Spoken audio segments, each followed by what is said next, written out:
लगभग 3000 साल पुरानी धरोहर को मिला संरक्षित मॉन्यूमेंट का दर्जा। क्या हमारी विरासत सचमुच सुरक्षित है? क्योंकि हाल ही में पथिमलाई शैलचित्रों से एक घटना निकलकर सामने आई है। पथिमलाई शैलचित्रों से कोंगू क्षेत्र की प्रागैतिहासिक सभ्यता झांकती है। इसे कानून की ढाल तो मिल गई, पर जमीन पर इसकी सुरक्षा अभी भी अधूरी है। आज के सेशन में हम इसी पथिमलाई शैलचित्रों के बारे में चर्चा करेंगे, जानेंगे कि संरक्षित पुरातात्विक स्मारक घोषित कैसे किए जाते हैं।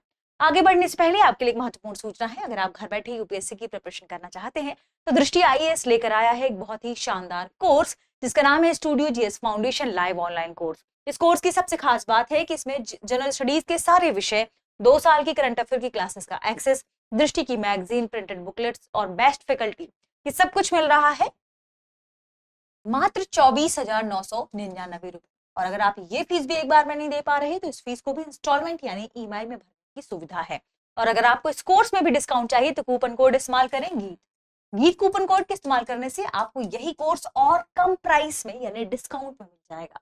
कहां से खरीद सकते हैं?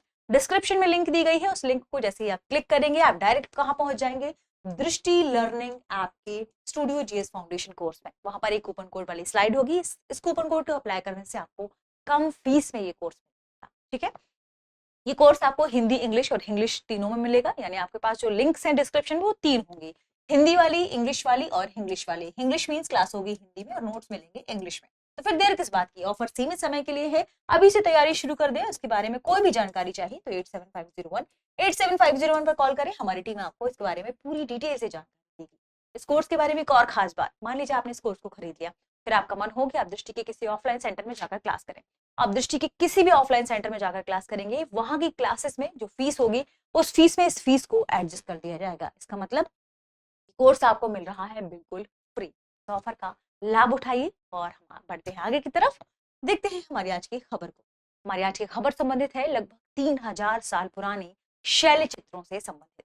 ये शैल चित्र कहां पर है? ध्यान रखिए, ये शैल चित्र है पथिमलाई शैल चित्र।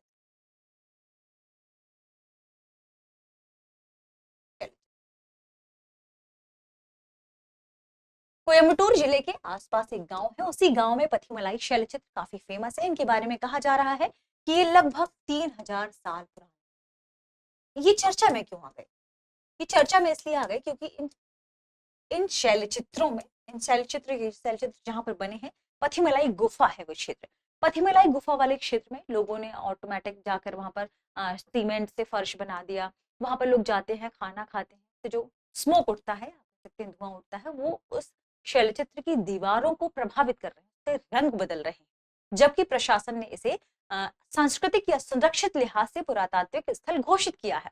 ठीक है, तो राज्य के पुरातात्विक स्थल घोषित करने के बावजूद इन शैलचित्रों को नुकसान पहुंचाया जा रहा है। जैसे एक न्यूज़पेपर ने सबसे पहले इस खबर को प्रकाशित किया, इसके बाद वहां पे कोयम्बटूर जिले के जो आप कह सकते हैं कलेक्ट्रेट ऑफिस है, उसने वहां जांच के लिए एक टीम भेजी।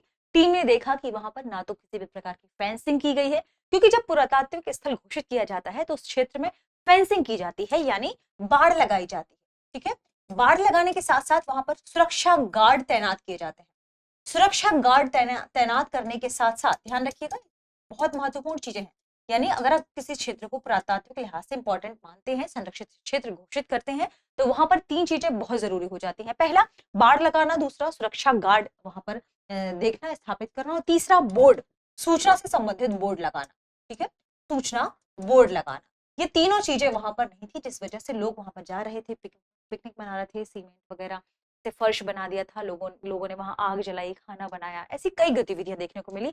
सबसे खतरनाक जो गतिविधि मानी गई वो ये थी कि वो जो शैलचित्र पहले से बने हुए हैं, आप इसे इमेज में देख सकते हैं, इस तरीके के शैलचित्र हैं। इन शैलचित्रों में लोगों ने अपने नाम लिखने शुरू कर दिए थे। इन शैलचित्रों को नकारात्मक तरीके से उन्होंने प्रभावित कर दिया था। तो जल्दी ही फिर जिला प्रशासन ने इस पर कार्य भी किया और अब उस क्षेत्र को, जो राज्य से संबंधित पुरातात्विक विभाग होता है, वो इस क्षेत्र को जल्दी ही इन तीनों चीजों से आप कह सकते हैं लैस करेगा। ठीक है, तो पुरातात्विक स्थल जब कोई क्षेत्र घोषित किया जाता है तो ये 3 चीजें इंपॉर्टेंट हो जाती हैं। इसके अलावा एक और चीज इंपॉर्टेंट होती है कि वो कानून के दायरे में आ जाता है। किस तरीके से कानून के दायरे में आता है? जब किसी क्षेत्र को पुरातात्विक स्थल या संरक्षित लिहाज से स्मारक घोषित किया जाता है तो उस क्षेत्र के लगभग, देखिए कानून के दायरे में आ गया, तो उस क्षेत्र के 100 मीटर के डिस्टेंस पे, जो भी मान लीजिए क्षेत्र है, इस क्षेत्र के 100 मीटर के डिस्टेंस में निर्माण कार्य पूरी तरह प्रतिबंध होता है, पूरी तरह प्रतिबंधित होता है। ठीक है, 100 मीटर के डिस्टेंस में निर्माण कार्य पूरी तरह प्रतिबंधित होता है। और इस क्षेत्र के 200 मीटर के डिस्टेंस में, 200 मीटर के डिस्टेंस में अगर आपको निर्माण कार्य करना है तो उसके लिए विशेष अनुमति की जरूरत होती है। ठीक है, इसके अलावा अगर इस क्षेत्र को किसी भी क्षेत्र को पुरातात्विक स्थल या संरक्षित लिहाज से स्मारक घोषित करते हैं तो उस क्षेत्र को कानून के दायरे में ले लिया जाता है। और उस क्षेत्र में अगर किसी भी प्रकार का निर्माण कार्य, अवैध घुसपैठ, किसी प्रकार की छेड़ाछाड़ी या उस क्षेत्र को आप क्षतिग्रस्त करते हैं तो आपको सजा भी हो सकती है या जेल भी हो सकती है। तो ये दोनों चीज, इन चीजों का प्रावधान उसके भीतर कहा गया है। उसमें इन तीनों चीजों की व्यवस्था की जाएगी, क्योंकि संरक्षित क्षेत्र दो तरीके से घोषित किए जाते हैं। कौन घोषित करता है संरक्षित क्षेत्र? देखिए, अगर राष्ट्रीय महत्व के स्मारक हैं, अगर राष्ट्रीय महत्व के स्मारक हैं तो केंद्र सरकार घोषित करती है। केंद्र सरकार के घोषित करने पर, यानी राष्ट्रीय महत्व के स्मारक होने पर उनकी देखरेख करती है कौन? Archaeological survey of India. ठीक है, कौन? आर्कियोलॉजिकल सर्वे ऑफ इंडिया, ये इसका संरक्षण करती है। ठीक है, आर्कियोलॉजिकल सर्वे ऑफ इंडिया ये इसका संरक्षण करती है। ठीक है, अगर राष्ट्रीय महत्व का है और अगर वह राज्य महत्व का है या राज्य से संबंधित है, राज्य के महत्व का स्मारक है, राज्य के महत्व का स्मारक है, तो संबंधित राज्य से जो पुरातात्विक विभाग होता है, संबंधित राज्य का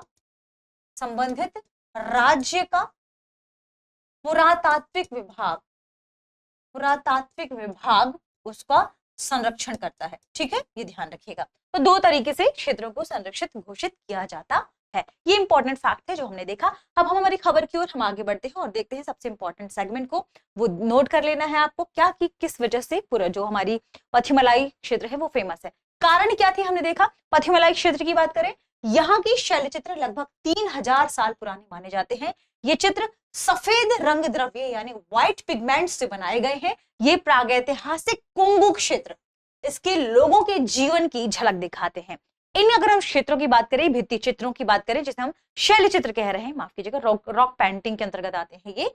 तो इन चित्रों में हाथियों, रथ और मानव जैसी आकृतियां दिखाई देती हैं। ठीक है, आकृतियों की बात कर रहे हैं। यह स्थल पश्चिमी घाट के पलक्कड़ गैप में स्थित है। इस क्षेत्र से प्राचीन व्यापार मार्ग पेरुवाची गुजरते हैं। ठीक है, यह कोयंबटूर जिले में बची हुई अंतिम प्रमुख शैल कला स्थलों में से एक है। हमने ये भी देखा था कि क्या वहां निग्लेक्ट किया गया था, सुरक्षा का अभाव कैसे था। भले ही सरकार ने उस क्षेत्र को संरक्षित स्मारक घोषित कर दिया, इसके बावजूद सुरक्षा का अभाव था। 2025 में तमिलनाडु सरकार ने इसे प्रोटेक्टेड आर्कियोलॉजिकल मॉन्यूमेंट घोषित किया था, यानी संरक्षित पुरातात्विक स्मारक घोषित किया था। लेकिन अब तक वहां पर किसी भी प्रकार की सुरक्षा नहीं थी, ना तो सुरक्षा थी, ना बाड़ यानी फेंसिंग थी, ना ही बोर्ड था, ना ही संरक्षित क्षेत्र जैसी कोई संरचना यहाँ पर बनाई गई। साइट पर कोई जानकारी बोर्ड नहीं था, वही जो हमने सूचना बोर्ड की बात की थी वो नहीं था, जिससे वहां आने वाले लोग इन चित्रों के महत्व को नहीं समझ रहे थे, उसे लगातार अनजाने में नुकसान पहुंचा सकते हैं। युवा लोग गुफाओं में प्रवेश करते हैं और दीवारों पर ग्राफिटी यानी लिखावट या निशान बना देते हैं, जिससे प्राचीन चित्रों को नुकसान पहुंच सकता है। इसे ध्यान में रखते हुए ये नए कदम उठाए गए हैं। जल्दी ही सरकार ने कहा है कि हम जल्दी से इसे ठीक करेंगे।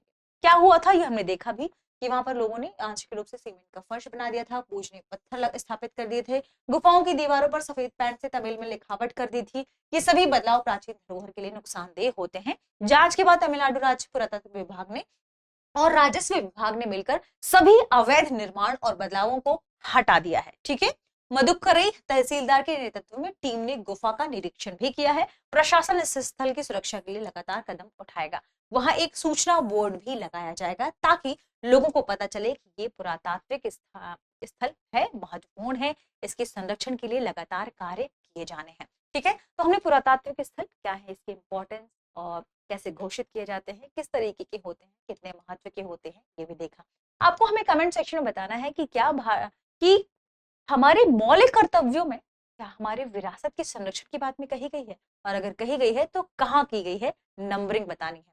आगे बढ़ते हैं और देखते हैं हमारे प्रश्न को। प्रश्न है, यह गुफा किस भौगोलिक क्षेत्र में स्थित है? ऑप्शन ए नीलगिरी पहाड़ियां, ऑप्शन बी पूर्वी घाट, option C Palakkad gap, option D Aravalli पर्वतमाला। इस प्रश्न का सही जवाब कमेंट सेक्शन में देना ना भूलें। मिलते हैं अगली वीडियो में, शुक्रिया। अब एग्जाम की तैयारी को और बेहतर करने के लिए हमारे चैनल को लाइक, शेयर और सब्सक्राइब करना ना भूलें।